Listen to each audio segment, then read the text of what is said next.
सबकी नजरें American elections पर। कुछ समझ में आ रहा है क्या? कमला का हमला होगा या ट्रंप का ट्रम्पेट बजेगा? पता है आपको, यूएस में बहुत इंटरेस्टिंग चीज़ें होती हैं। एक चाइनीज़ नेशनल ने वोट कर दिया समहाउ, और उसके अगेंस्ट सब चार्जेस फ्रेम हो रहे हैं, लेकिन वोट गिना जाएगा फिर भी, जबकि वोटर नहीं है वहाँ पे। वो पोस्टल बैलेट वगैरह वगैरह बहुत चीज़ें होती हैं। वो कैलिफोर्निया ने तो लॉ पास कर दिया कि अब आपको आई कार्ड दिखाने की भी ज़रूरत नहीं है, आप जाके बोल सकते हैं ये मेरा नाम है, मैं वोट दे रहा हूँ। तो मतलब फ्रैंकली थोड़ा सा हमारे यहाँ आकर उनको सीखने की ज़रूरत है इलेक्शन कैसे कराया जाए। खैर एनीवे, देखिए पहले तो यूएस इलेक्शन में हो क्या क्या रहा है बता देते हैं। कमला हैरिस और डोनाल्ड ट्रंप के अगेंस्ट वॉर है।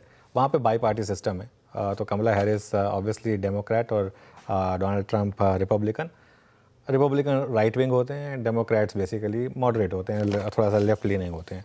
इनके रनिंग मेट होते हैं। अगर डोनाल्ड ट्रंप प्रेसिडेंट बनेंगे तो ऑटोमेटिकली जो उनके रनिंग मेट हैं वो वाइस प्रेसिडेंट बन जाएंगे, जेडी वैंस। अगर कमला हैरिस जीती तो टिम वॉल्स उनके वाइस प्रेसिडेंट बन जाएंगे। ये ऑटोमेटिक है।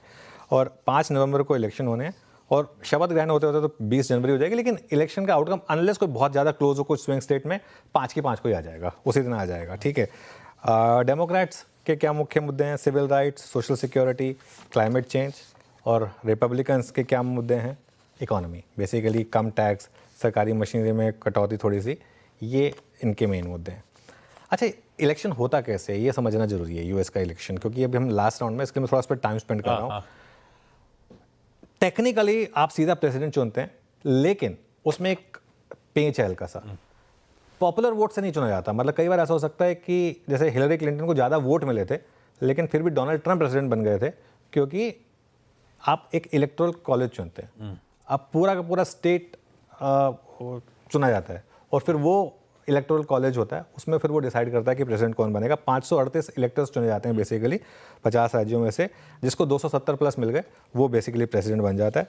तो इसमें कई स्विंग स्टेट्स होते हैं जो हम कहते हैं ना, क्योंकि वो उनकी संख्या बहुत ज़्यादा होती है, तो वो डिसाइड करते हैं। जैसे Michigan, Nevada, North Carolina, Wisconsin, Arizona और ओहायो एक और स्टेट है बेसिकली। तो ये इस समय एक मेन चीज़ है। बहुमत ना मिले तो क्या हो, वैसे खैर इसको रहने देते हैं, क्योंकि हिस्ट्री में सिर्फ एक ही बार हुआ है कि किसी को बहुमत ना मिला हो, तो इसको रहने देते हैं। अब हमारे इंडियन मूल के कितने लोग हैं वहाँ पर, इस पर आते हैं। 52 लाख लोग वहाँ पर हैं, जिनमें से 26 लाख लोग अब वहाँ सिटीज़न बन चुके हैं, तो वो वोट करते हैं। सिटीज़न मतलब प्रॉपर सिटीज़न, ग्रीन कार्ड वालों को वोट करना अलाउड नहीं होता है।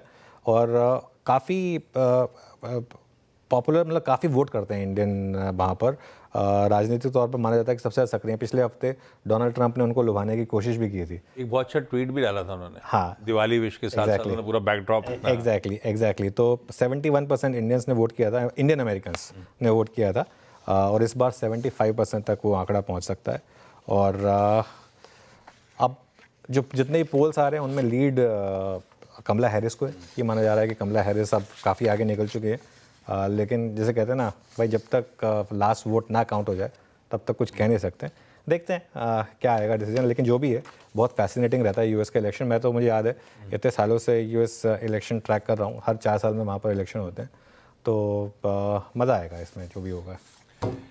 कुछ लफड़ा नहीं हुआ तो मतलब परसों के दिन अपने को पता चल रहा होगा। परसों जब हम शो की तैयारी कर रहे होंगे ना, काफ़ी हद तक आइडिया लग चुका होगा काफ़ी हद तक। और वो बैलेट बॉक्सेस वाला आज भी है, फिर भी जल्दी आउटकम ले आते हैं। गजब मशीनरी है। खैर,